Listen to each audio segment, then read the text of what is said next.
Hey there, welcome back to my channel. Let's get right into it. First, let me read this to you. We will not lie, steal, or cheat, nor tolerate among us anyone who does. Furthermore, I resolve to do my duty and live honorably. This is the Honor Code of the United States Air Force Academy. And what we're going to talk about here today is yet another cheating scandal at the United States Air Force Academy. I have to say, I don't like doing these stories. I don't like reporting on this. I don't like discussing it. I find it very distasteful, concerning, and I just don't like it. But I think it's important for us to discuss it and discuss some of the things that may be behind it. So first, the Air Force Academy is investigating nearly 100 fourth-class cadets. That's right, first-year cadets, fourth-classmen at the Air Force Academy who cheated on a general knowledge test. Now, what this test is, as I understand it from all the service academies, it's like a basic knowledge test of the academy, of the service, of all these things that you have to remember.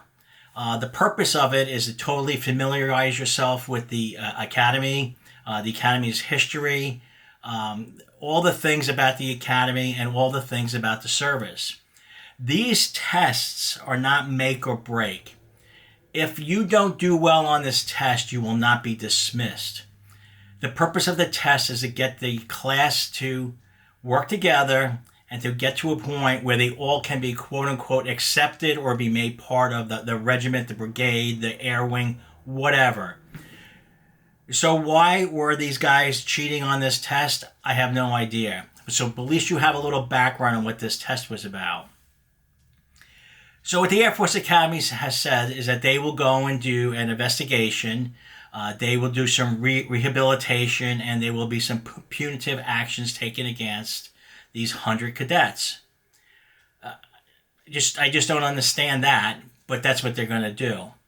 Why did I say yet another cheating scandal? Well, back in 2020, during COVID, a lot of the cadets at the Air Force Academy were working remotely. They were either sent home, they were in the barracks, whatever, but they were not in classes, they were not together, they were working remotely.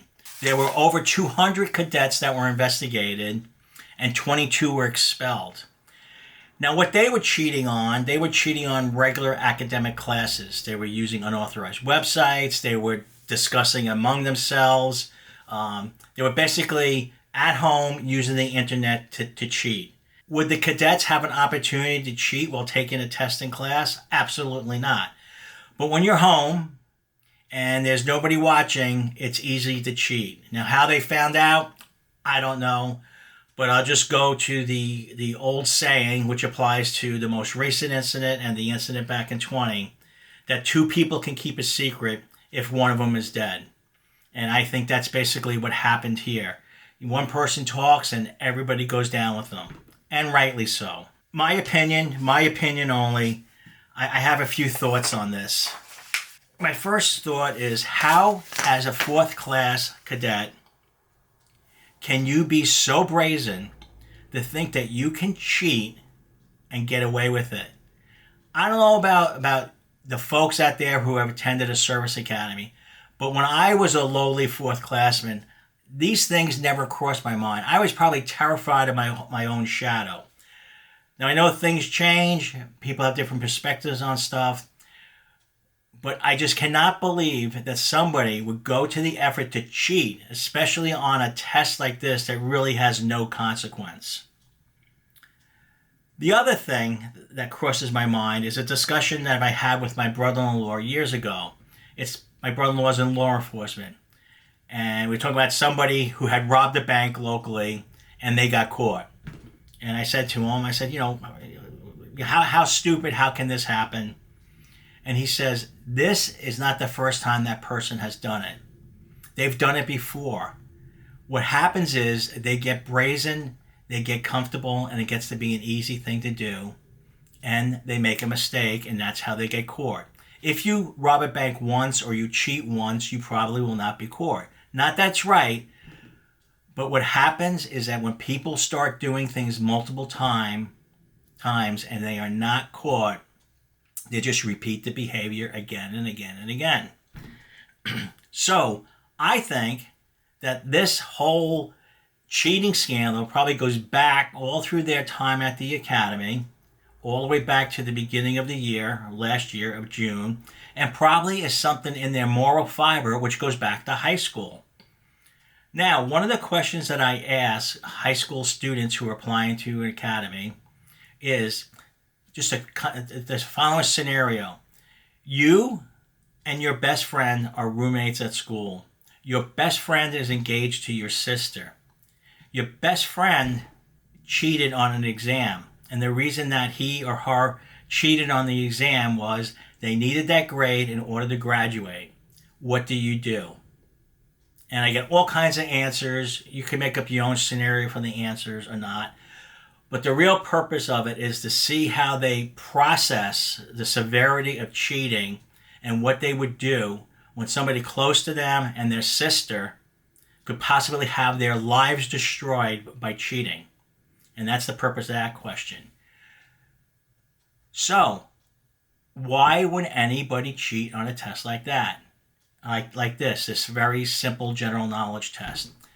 And I'll hit my last point there about it, is that there is no bright line morally between cheating on a little thing and cheating on a big thing. This is something that affects just about every student that has come out of COVID. They're easily accessible to the internet. They're easily accessible to other students via text messages or messenger or whatever. And it's a very acceptable thing to reach out and to ask for help, to ask for the answer, to ask for whatever. And this moral bright line has been diminished because it's so easy to go and do. Now, is it their fault? No, it's not their fault. But when you're at a service academy, I think you have to know that there is a bright line there between what is morally acceptable and what isn't. And obviously, these 100 fourth class cadets at the Air Force Academy have crossed that bright line. And now just my last and closing statement here about this is once somebody cheats on something, they will cheat on something else. I already discussed that. So how can any of these people be trusted going forward? Could you trust this person who's sitting next to you in a cockpit of your airplane? Did you check this? Did you check that? And it's easy to say, oh yeah, it's okay. Yes, I did. It's all good. You cannot be trusted. Once you get caught cheating, you cannot be trusted going forward. I know that's a very bold statement. It's a very cold statement. But a lot of things in the military are very black and white. Either you do them right and you survive, or you do them wrong and you die. And if you cheat, you actually expose you, the people you work with, and multitudes of others to very fatal situations. So I'm just going to leave it here. I just find this whole thing distasteful. I look forward to your comments down below. I'm sure a lot of people are going to say, well, it's just a general knowledge test, or they do it all the time, or this is just the way it is, or some probably be old-time hardliners like myself who just have no tolerance for this. So I thank you for watching. Let me have those comments below, and thank you. Bye now.